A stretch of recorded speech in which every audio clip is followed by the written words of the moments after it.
I hope you're having a sunny morning wherever you are. We are in the Bay Area. I think temperature is 72 degrees. It's going to be today.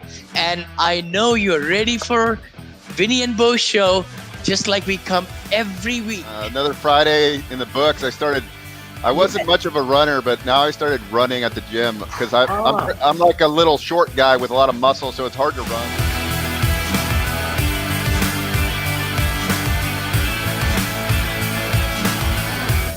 We are Vinny and Bo show coming live to you from San Francisco, the great Bay Area, right here from Danville, Blackhawk. We always come to you on Friday at 9:30 a.m. 9:30 a.m.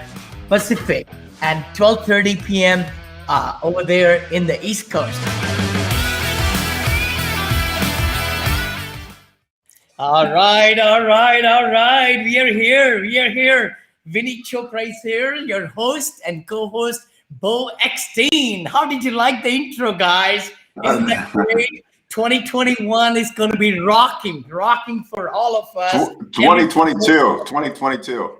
No, 2022. What I was saying, yeah. We're going to be putting 2021 in the coffin. I hope we accomplish a lot of things. I know Bo and myself and the people around us, they know, this was a great year. Of course, 2019 was a beautiful year also. During COVID, nothing really shut down. A lot of great things happened. 2021 was a spectacular year. I know 2022 is going to be fabulous year again. Again, welcome everybody. Please share your name and where you're from so that we can kind of chat with you. You can ask us questions also in the chat. Alec, good to have you, brother. Castle, good to have you. Knobs, please tell us what city or what state you are from. And it's going to be a hi, John Russo right there from Knoxville, Tennessee. And brother Bo is from Henderson, right there in Las Vegas. And Vinny Chopra, your host, right here from San Francisco Bay Area, Blackhawk Country Club. We love where we are. This is my office and home. Bo, how are you, brother? And we have got a great guest. Mike Taravella is in the house. Brother Mike is in the house. We're going to talk about asset management today. Asset management, that's one thing that not too much is written about, but we syndicators, when we buy properties, any kind of properties, it all depends. How do we asset manage it? How do we bring the cash flow and the equity gains and increase the NOI? So we're going to talk about all those great nuggets, and you can ask us exciting questions in that regard or anything on your mind about loans, about syndication, about investments, all those things. So let me take a moment. Brother Bo, how are you, brother? You just had a birthday. Yeah. Yes, the big 4-4. So can't believe I'm 44. I still feel like I'm 24, but I love it. It's good. I'm in that whole reverse the aging process now where it's working out every day, get good night's sleep, and do a lot of stretching. The only thing different now is you got to stretch more as you get older. That's the only thing. Other than that, I feel like I'm 20. So let's say something. We just returned from Cancun, of course, for second time in 3 months. And my brother-in-law was there. He really showed me in the exercise room about lifting weights and all, even at my age of 69 or 70. And I saw upstairs, I have two 10-pounders, dumbbells, and two 5s. And then I'm going to get 15s and the 20s. And I'm getting a bench, press also for upstairs in my yoga room. And I'm going to start lifting some weights also. So I think it's so important we take care of the body, the temple I call it, right? And thank you. But let me go ahead and introduce our great guest, Mike. Mike, how are you, brother? I'm living the dream, and I just turned 30, so I'm glad I can learn from Bo on how to be better and start stretching more. You know what? I think I didn't walk today. I started 4:30 this morning, by the way, but it's been going back to back meetings. And after this show, I'm going to walk 1.5 hours in my neighborhood and then lift weights after that. But John's keeping you busy. And I've got so many other appointments today. Gonna rock it. Then I have my massage every week, Friday massage. Coco is gonna be waiting there for me, and that will be 1.5 hours of fun at the end of the day. So, Mike has acquired over $30 million in real estate acquisitions and is an asset manager for over 1,500 units throughout the Southeast. Mike is also a certified public and accountant right there, licensed in the state of Michigan right there, a proud Michigan State alum, and he has worked 5 years professionally in accounting. So we can talk about all these great tax questions from this guy right here. I don't think so about that. It's been a minute since I've been doing taxes. He started at Ernst & Young in public accounting, and then transitioned into Detroit startup community at the Rock Ventures. So this will be an awesome show, guys. So let's have this great rock star. Let's welcome Mike. Tell us more about you, brother. Yeah, tell us more. Yeah, so I mean, my whole family were educators and teachers, or worked for Chrysler, and I didn't want to work for Chrysler. And teachers don't get paid enough. So for me, I wanted to do something different. I was good at math, so I was like, try accounting. And so I did it in high school. It was really good. Was good at it, and it worked. And decided to go a career. But I think with the accounting, I started a business in college, and I was like, oh, this is cool to take nothing and make something out of it.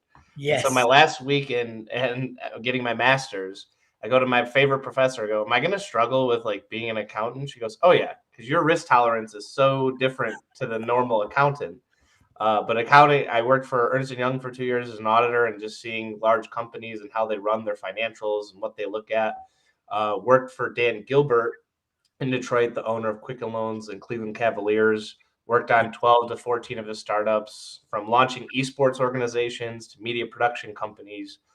I was helping these businesses scale, but I was buying single family at the time. I was like, well, I'm giving all of my advice to these companies, but I'm not listening to my own advice when it comes to real estate.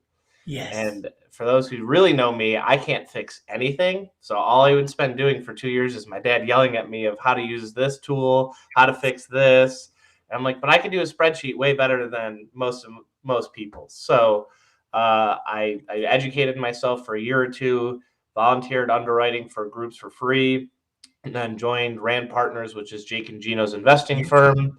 Yep. And we've closed 30 million and overseeing 1,500 units in Tennessee and Kentucky, and just building those processes for investing. So it's been it's only been 2.5 years, and Vinny, you've been an amazing friend, colleague, resource, and just I think 2022 is you can't stop the smile. Yes. That's got to be the mantra for next year. It's going to get bigger and bigger on everybody's faces, because there'll be so many great opportunities coming. See, that's what I want to talk about. Yesterday, I got interviewed 3 times.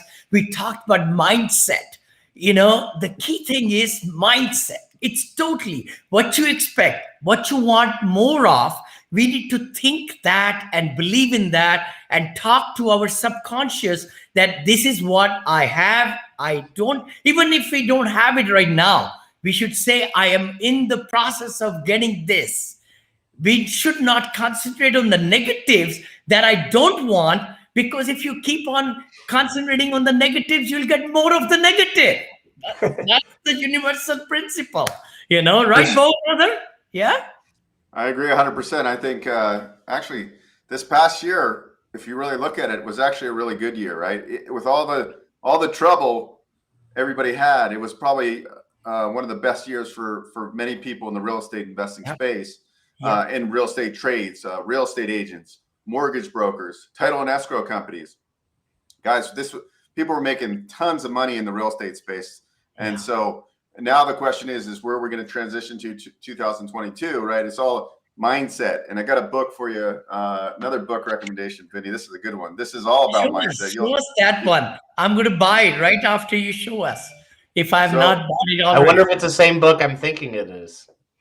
The Gap. Okay, so it's called The Gap and the Gain. But yeah, I read that book. Is amazing. Gap and the Gain. Can we put it in the text also? Gap and the Gain, hopefully, because it'll be turning into a podcast also, this whole show. And I know we are live right now in YouTube, Facebook, LinkedIn, all the channels. Thank you everybody for joining. Again, we come live to you 9:30 Pacific, 12:30 Eastern every Friday. So please write yourself a calendar invite and reoccur it for a year. Why not?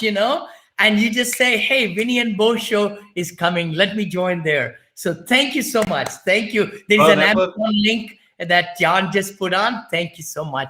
All right. That book was amazing. That book was easily my Big Leap and that book were amazing. And it's right. So, I mean, the premise of the book is really in this moment right now, are you in the gap or the gain, right? That's the real kind of concept. If you're in the gap, that's not where you want to be. You want to be always in the gain. And sometimes we catch ourselves in the gap. Like I just catch myself comparing myself to another real estate investor or another mortgage broker and go, wow, they're making millions of dollars. And that's you're in the gap. Okay. Like that's not the way. So it's all here and it's all the mindset. So it all coordinates. And I like his book also, prior book, Who Not How. Right. And so, not how. Yes. People need a Mike in their life. Mike is the how, or Mike is the who rather, right? He's the who that underwrites the deals, that is the numbers guy that does the spreadsheets that nobody likes to do, that he understands how to look at numbers from a like a huge level. And that's, to be honest with you, that's my weakness, and being transparent. I know that's my weakness. So I need somebody like Mike in my life, right? Like we all need a Mike and we all need a Bo. I need a Bo in my life to tell me how to get strong and jacked, and I can worry about the stretching later. I love it. Mike, I'm like you, brother. I have always loved numbers, diagrams, and numbers. That's why I got engineering degree and everything. And I love the statistics and the datas and the graphs and everything like that. But let's ask you, brother Mike, what can you tell us? What are maybe 3 to 4 things in asset management that you are keeping in forefront? And how are you crushing it on a weekly basis, daily basis, or monthly basis? Yeah. So I think when asset management, it's always about feedback and accountability. So it's because you have to keep, you as the group, operating group, have to keep the property managers accountable on executing your business plan and vision for it. It's not asset managers don't manage the property managers, because no matter how badly or something happened, I'm accountable for it, and we have to work together to solve the problem. So I'm here to dismiss that myth of they manage the property managers. It's a collaborative effort, because what happens is the investors are going to hold you accountable for making sure they're getting paid. Yeah. So it's to do that, I have weekly accountability. We call them L10 from Traction by Gino Wickman. So weekly meetings reviewing all of our numbers. And it's very simple. Physical occupancy, it's economic occupancy. Yes. And then just looking at budgets. So if you have those delinquency, and also, of course, you're probably looking at that too, right? Delinquency. Yeah, but just like you only gave me 3, so I had to pick 3. You're right. No. But you're right. Those are the critical numbers. Definitely in our company also, we have weekly meetings. We call them MMR, Monday morning reports meetings, but we do it on Tuesday. Do you do it on Monday or Tuesday? It depends on the property, because when we have so many, but we report all of our numbers Friday, because Jake likes to look at them Saturday morning, and just when he's concocting the next task and property we're working on. So we review it it goes out Friday afternoon, we review it. So then Monday morning we have our weekly huddles where we can kind of tweak and review the numbers and see where we can improve. Excellent. So let's see if you find out, Mike, that, hey, the economic occupancy is lower, right? The gap is getting bigger and bigger, right? So how would that, what action would you take with the property management company in your MMR meetings? Do you meet with the regional manager, or you have your own regional managers? How do you do it? So we meet directly with the property manager, and for us, we're internal. So we always have, because of our property management's in-house, We have a lot of meetings. Like every morning, we have our huddle with our regionals and leadership. So when it comes to that weekly meeting, it's generally a regional or a principal or myself hopping in. And if our delinquency, so if our physical occupancy is really high, generally we're 95%. But if our economic is lower, then the first question, we've developed a system, and it's called the delinquency narrative. And what that document is our entire list of everyone who has not paid rent or has a balance, and our property managers are expected to give us an update. So it's, I've called this person, I filed an eviction, they're going through COVID rent relief, whatever it is, but we generally need to manage that. And what we've done during the pandemic was, during the toilet paper shortage of 2020, because we get our toilet paper from other vendors, we had a surplus. So what we did was we gave a little roll of toilet paper with a note saying, "Hey, during these crappy times, RAM Property Management is here for you." And so that lowered the bar of communication and allowed other residents to be like, "Oh, we're people too, and we're here to help." Because a lot of properties that have the delinquencies, it's the property managers are so short-staffed that they don't have the time to manage that delinquency. So it's just important that in the end, we're dealing with people. They care. We want to help them. We want to serve them, because of safe, affordable housing is our mission, and we just want to make sure we're helping our residents every day. Totally. Having the empathy, sympathy, and I always say, having the right attitude. We want to work with them, but at the same token, with so much money being given by the government, it's amazing how people are spending money in buying luxury things. Whatever things, and not paying the rent, which is the number one thing they should pay. But the key thing I find that when we had in the peak 135 people in my organization with the management side of it, the biggest thing was, knocking on the doors. Putting the flyers to make sure you come see me at the office, right? And then calling so that we can, give incentives to our leasing agent and to the manager by reducing the delinquency. So that's a good thing. Having that, share to make sure their attitude is great. Not only that, to do and show it in action. At one property in Atlanta, these people were bogusing me. We are in California. They said, "Oh yeah, I knocked on all the doors." No, if you knocked on, there should be some collections, right? And that's why we sold that property in 2 years, made some money, good money. But the thing was, you got to be on top of the personnel, right? What other factors would you say it takes you to, on a weekly basis, to look at the trends in marketing or the leads coming in, all that? Yeah. So generally, we're looking at our physical occupancy. So if our physical occupancy dips below 95, we're now looking at our marketing metrics. So there's two metrics we look at. It's guest cards. So those are general inquiries on the property, phone calls, Facebook Marketplace, apartments.com. Someone walks in. So those are general inquiries on the property, and then applications. So those are people who were inquired, saw the property, and then applied to lease one of our units. So to your point, if we dip below 95, we like to see 3 guest cards for every 1 applicant, because then that means a lot of things are happening. If our guest cards are too low, then something is wrong with our marketing. And we found like apartments.com links don't work, the photos don't look great. Our phone calls aren't being, our property manager may not be recording the calls that come in or walk-ins. So we reviewed that. If we have enough guest cards but not enough applications, we're looking at the customer service piece. Are we trying, is it a down unit? Is the unit quality, like renovation, there? Is our customer service there? Or is our pricing too high? So it's not, people always point to price as it's that, but if you have high customer service, especially in the markets that we're in, and you care for the residents, there should be a premium.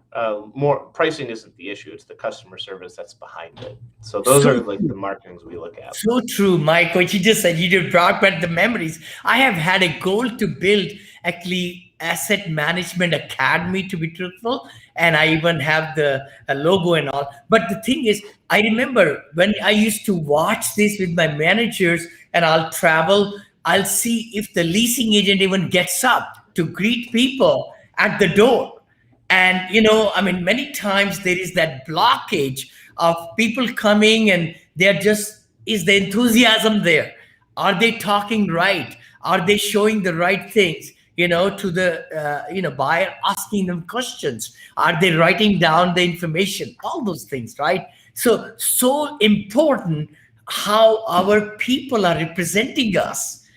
Leasing, I find, is not only just the marketing, you're so right, also on the backside of apartments.com. I still remember in our meetings, we will say randomly, we're going to go to a call because apartments.com records every call of everybody coming in.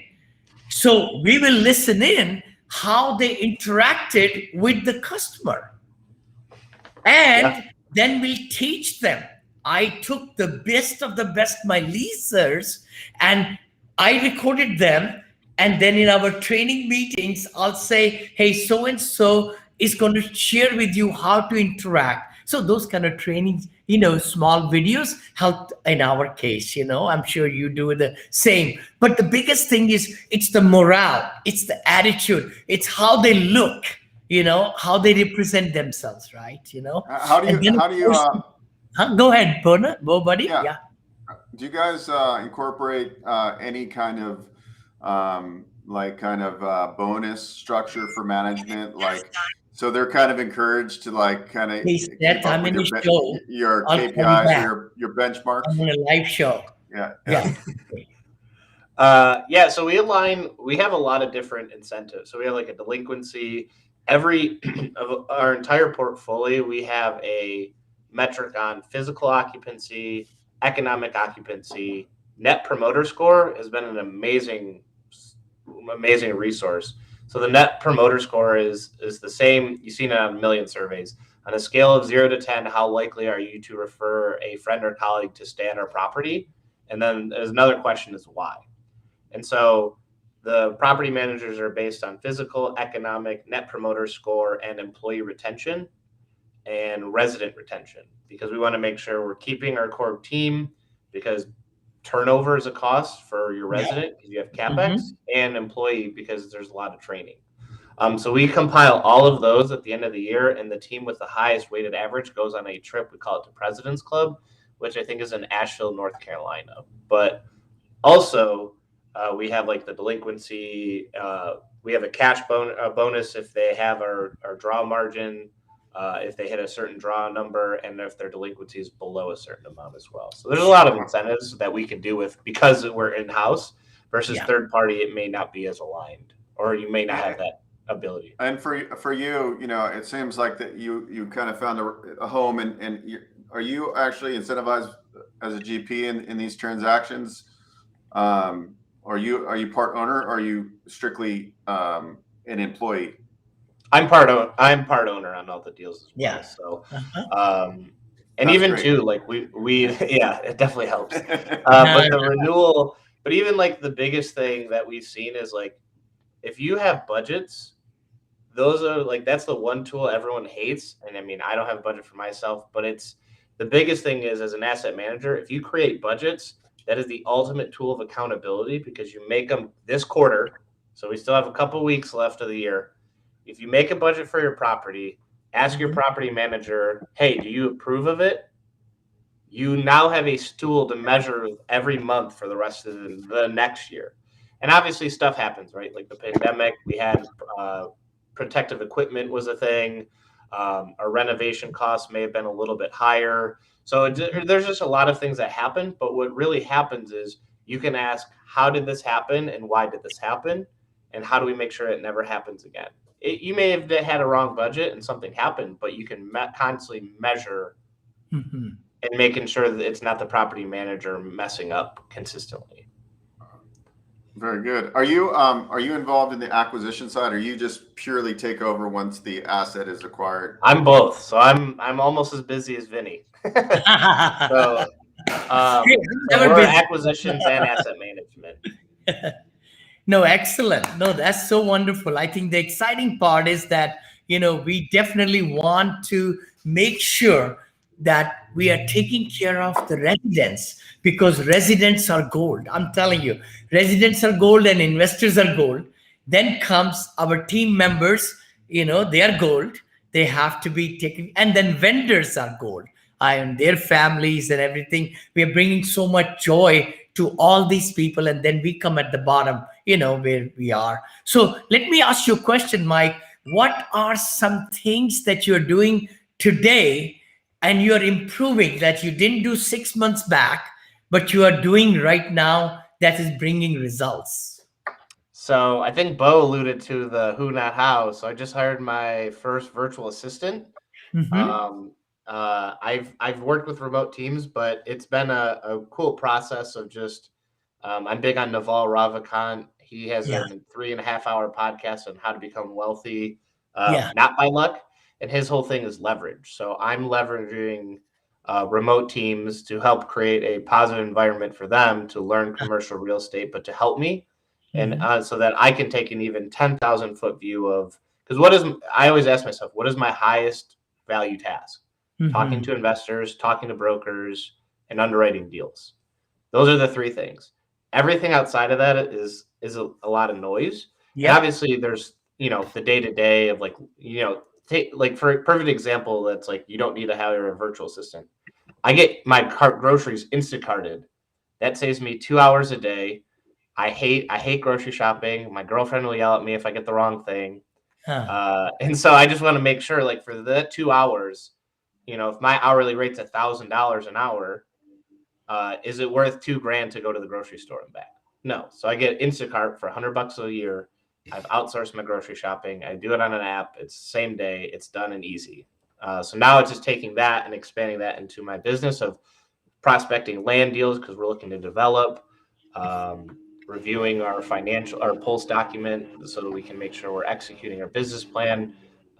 Social media I've been slacking on, so I need to just get that going. So it's just a lot of things that I know are important, but they're not my highest priority. So it's just trying to outsource those team members to do it. It's so great what you're saying. This morning I was having a meeting. I said, I believe in Prado principle. 80% of the results come from the 20% of the considered very best activities. And in some weeks, it's the other way around. You make so much work and you get 20% results. But the key thing is to really look at where you're spending time, how you're making each moment really work, and then not be meetings, but make the needle, move the needle. All right. I would love to. I think we're going to add some more captions. So sorry, Bo. I'm looking at your phone number. I know our names are not showing up. I don't know what's happening. We Uh, got to leverage our virtual assistants, our team yeah, leaders. we should. See, And that's it, right? Who do I so know I'm that not. has the answer? Not how do I do it? Right Yeah, there. exactly. I know we used to have names over here. We don't have them, and we don't have strategy session with Bo. It only says mine. I don't want to keep on saying mine all the time. Okay, anyway, so let's wrap up. Bo, go ahead, bud. Yeah, I enjoyed this episode, and key takeaways. The takeaways here are 2022 for me, and hopefully people listening, is all about leveraging.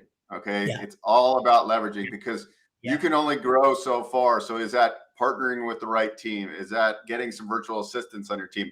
Is that like using Upwork, Fiverr? yeah. What can I outsource? Can I use Instacart, not go to the grocery store anymore?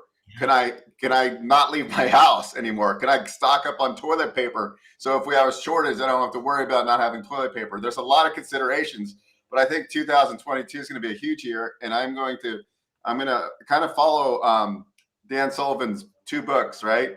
Who Yes. Not How and Gain and the Gap, or whatever how it is ever the book is titled. Those I are the love two it. And principles. also, I'm Mike following those mentioned principles. about a big leap. Some of the people, if you don't know about the big leap, go ahead and buy that too. It's a great book. The other thing I would like to say to everybody is about the demographical shift, the upside. I mean, if you're in real estate, I've been posting a lot of great things, great reports of the MSAs and all on my social media lately, because that's where you want to be concentrating to buy your next properties. If it's single family, if it's multifamily, if it all those kind of things in commercial. It's such a pleasure, Mike, to have you, brother. Thank you so much. It's a pleasure. Thank you Any both. last Thank you comments? both. How can people reach you and things like that? Yeah. Yeah, my handles on social media is Value Add Mike, because 0% of the people can spell my first last name correctly. So Value Add Mike. My email is MIKET at randcre.com. So love to connect, love to help make your 2022 the best year. And yeah, thank you so much, Vinny and Bo. And Bo, I'm Oh, definitely be reaching out to you as well to no, learn thank more. you so It's much. all It's about such a hoops. pleasure. Such a pleasure, guys. That's a great. Sorry, we didn't have last week, but next week we're going to have, and then the week after is again Christmas Day or Christmas Eve or something. So we're going to go right to the end. And please join us every Friday. It's 12:30 Eastern and 9:30 Pacific. Thank you so much, and we'll see you next time. All right. Let's do it, guys. Where is the outro?